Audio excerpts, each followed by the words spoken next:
ఎదుట మౌనంగా నుండి ఆయన కొరకు కనిపెట్టుకొనము. తన మార్గమున వర్ధిల్లు వాని చూచి వ్యసన పడకము. Praise lord. యూట్యూబ్లో ఈ వాక్యం వింటున్న ప్రతి ఒక్కరికి మన ప్రియమైన యేసుక్రీస్తు నామంలో శుభములు తెలుపుకుంటున్నాను. నా ప్రియ సహోదరి సహోదరులారా, ఈరోజు మనం ధ్యానించబోయే అంశము మౌనముగా నుండి. ఈ అంశం కొద్దిసేపు ధ్యానించమని దేవుడు నన్ను ప్రేరేపించారు. అయితే వాక్యం మీ దాకా చేరిందంటే దేవుడు మీరు ఈ వాక్యం వినాలని కోరుకుంటున్నాడు కనుక ఎక్కడ స్కిప్ చేయకుండా పూర్తిగా వినండి. వాక్యం మీకు నచ్చినట్లయితే తప్పకుండా లైక్ చేయండి, షేర్ చేయండి, సబ్స్క్రైబ్ చేయండి, కామెంట్ చేయండి. మీ కామెంట్స్ని చదువుతాను. అందరం కలిసి దేవుని రాజ్య వ్యాప్తి కోసం కష్టపడదాం.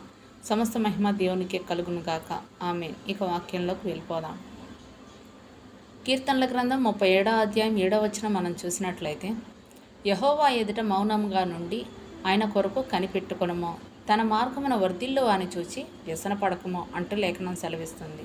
ఈ భూమి మీద ఉన్న జనారణ్యంలో రకరకాల మనస్తత్వాలు కలిగిన మనుషుల మధ్యలో నివసిస్తూ పరిపూర్ణ ఆరోగ్యంతో తెలివితేటలతో ఉండేవారు ఎవరైనా చేతులు కట్టేసుకొని నోరు మూసుకొని ఉండడం చాలా కష్టమైన పని. ఏ విషయంలోనైనా అది మంచైనా చెడైనా మనం స్పందించకుండా ఉండలేము. మనకున్న శక్తిని బట్టి మన స్పందన యొక్క తీవ్రత ఉంటుంది. మనకి మేలు జరిగినప్పుడు 10 మందితో పంచుకుంటాం. మేలు చేసిన వారిని పొగడ్తలతో ముంచెత్తుతాం. కీడు జరిగినప్పుడు ప్రతీకారం తీర్చుకోవాలనుకుంటాం. అంత శక్తి లేకపోతే సనుక్కుంటాం, గొనుక్కుంటాం.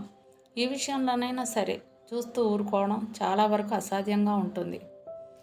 దేవుని నమ్మిన వాళ్ళు సైతం నోరు మూసుకొని చేతులు కట్టుకొని ఉండలేకపోతే ఇంకా దేవుని ఎరగని అన్యుల స్థితి ఎలా ఉంటుంది? అందుకే ఈ లోకంలో జరిగే ప్రతి అనర్థాలకి హత్యలు, ఆత్మహత్యలు, కొట్లాటలు, గొడవలు, కోర్టు కేసులు వీటన్నిటికీ కారణం మనం స్పందించడమే. ఆ స్పందనకు కారణం మనల్ని మనం హెచ్చించుకోవడం, ఓర్పు సహనం లేకపోవడమే. తన కుమారుడైన అబ్షాలోము నుండి తన ప్రాణాలు కాపాడుకోవడానికి అరణ్యంలోకి పారిపోయిన దావీదుని షిమి అనేవాడు దూషిస్తుంటే అభిషేక్ వాణ్ణి చంపుతానని చెప్పినప్పుడు దావీదు యెహోవా వానికి సెలవిచ్చి ఉన్నాడు కనుక వానిని దూషింపనీయుడి అని చెప్తాడు.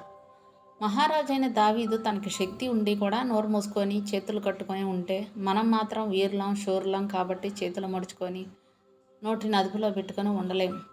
దావీదు మనలాంటి మనిషి అయినా దేవుని యందు భయభక్తులు కలిగి ఉండడం వల్లనే తనకున్న శక్తి సామర్థ్యాలు ఉపయోగించకుండా దేవునికి వదిలేశాడు. ఇతరుల వలన మనకి నష్టం జరిగినప్పుడు, కీడు జరిగినప్పుడు మనం ఎందుకు దేవుని మీద ఆధారపడలేమంటే మన భక్తి కేవలం మన మేలుల విషయంలోనే ఉంటుంది తప్ప కీడు జరిగినప్పుడు మన భక్తిని పక్కన పెట్టి మన శక్తి సామర్థ్యాలపైనే ఆధారపడతాం. అందుకే ఇతరుల విషయంలో దావీదులా దేవుడు నన్ను బాధ పెట్టమని, నాకు కీడు చేయమని వాళ్ళకు చెప్పాడు, వాళ్ళ సంగతి దేవుడే చూస్తాడులే అని చెప్పలేం.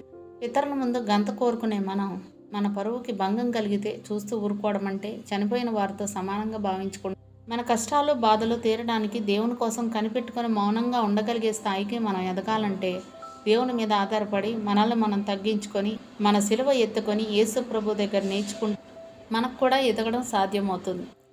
నేను సాత్వికుడను దీన మనసు గలవాడను గనక మీ మీద నా కాడి ఎత్తుకొని నా యొద్ద నేర్చుకొనుడి, అప్పుడు మీ ప్రాణములకు విశ్రాంతి దొరకును అంటూ మత్తయి సువార్త 11వ అధ్యాయం 29వ వచనంలో రాయబడి ఉండటం చూస్తున్నాం.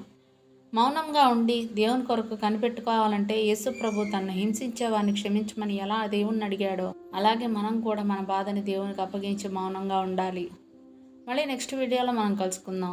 అప్పటి వరకు మన దేవుని ప్రేమయో, రక్షకుడైన యేసుక్రీస్తు కృపయో, పరిశుద్ధాత్మ సహవాసం ఇప్పుడు ఎల్లప్పుడూ మీకును మీ కుటుంబానికి తోడైండును గాక.